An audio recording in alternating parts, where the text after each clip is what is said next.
The evolution of pop music, 1970s to now. The 70s were considered an era of innovative music. It was a time when people were questioning the system due to Nixon's poor management of the government. This distrust caused for more and more people to go against social norms. David Bowie's persona of Ziggy Stardust, adopted by David in the early 70s, was very flamboyant. This caused many people to either love or hate him due to his drastic change in appearance. This drastic change also led for other artists such as Prince to also be flamboyant and be accepted. Another trend-setting band was the Bee Gees in Saturday Night Fever. John Travolta's clothing and his dancing to You Should Be Dancing, 1976, set the popular disco trend in the 1970s. A couple of dance moves were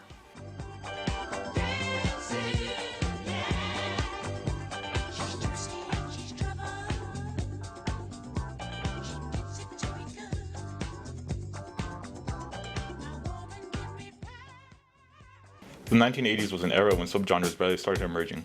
MTV made its first airing on August 1st, 1981 with the music video, Video Killed the Radio Star. MTV believed that music videos would completely get rid of people listening to the radio. Early on, the racial issue was still in question. Pop music was dominated by Michael Jackson, an African-American male. Michael Jackson's album Thriller, released November 30th, 1982, broke down the racial barriers when the music video was released on MTV in the early 1980s. He was the first black person to be aired on MTV, which also led to Michael Jackson's wide popularity. People started viewing other ethnicities, races, and nationalities on MTV due to Michael Jackson and his hit song, Billie Jean. Another key component of his fame was his highly choreographed dancing, like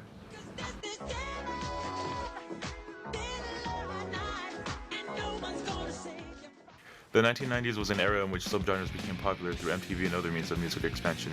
New technologies such as cable television gave way for new kinds of music to mesh with American society. Nirvana, established in the late 1980s, was a band that became widely popular in the 1990s due to its alternative style called grunge. Nirvana debuted on MTV September 29, 1991 with the hit single Smells Like Teen Spirit. Other subgenres were becoming as popular as pop music. Some songs were emerging from other cultures, such as the Macarena. The Macarena, released in 1992, became a worldwide hit by mid-1996 when the Bayside Boys rewrote and incorporated English lyrics so that stupid Americans could understand. Their rise to fame quickly led to their high position on the music charts. It allowed for cultural diversity to flourish in American society. MTV played such songs which allowed for the recognition from most Americans. The decade of the 2000s was one with great musical technical innovation, the creation of the iPod, internet radio, such as Pandora, and YouTube. Pandora was created in the early 2000s and is able to suggest music according to what one listens to and their taste. Through these suggestions, music became popular and began to reach out to the American public. In 2001, a new device called the iPod hit the marketplace and allowed for everyone to have more control over their musical choice. They no longer had to buy the entire album for just one song. They could now purchase music online and download it to their device to have their own custom playlist. This, along with the creation of now popular YouTube, defined the means of listening to music during this time period.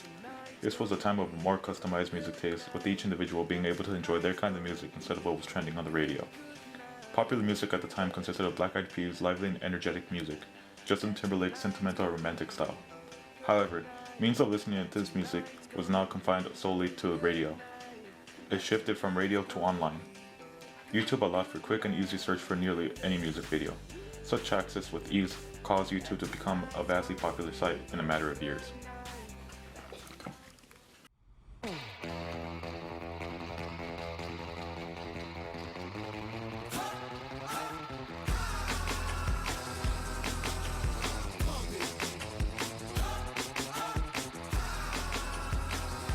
Our current decade focuses on good-feeling club music. The rise in subgenres gave influence to the current pop music. Music groups such as LMFAO gave an example that music with repetitive beats and simple dance moves would thrive in this time period.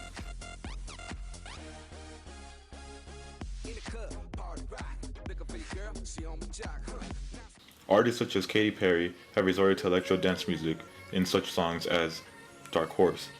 Artists began to lean more in the direction of electronic music consisting of repetitive beats and constant bass in the background. In 2012, Korean music found its way into American society. Psy's song Gangnam Style made its way to the #1 most watched video of YouTube that year. Its catchy beats and lively music proved once again that pop music had moved more towards electronic dance music. It also proved that society had almost completely disregarded lyrics to popular songs and mainly listened to the beat of the song. Because of this, Gangnam Style easily climbed to the top of the music leaderboards. Another major factor that caused it to flourish was the signature dance that accompanied the song, The use of the dance also contributed to the fame factor of Gangnam Style.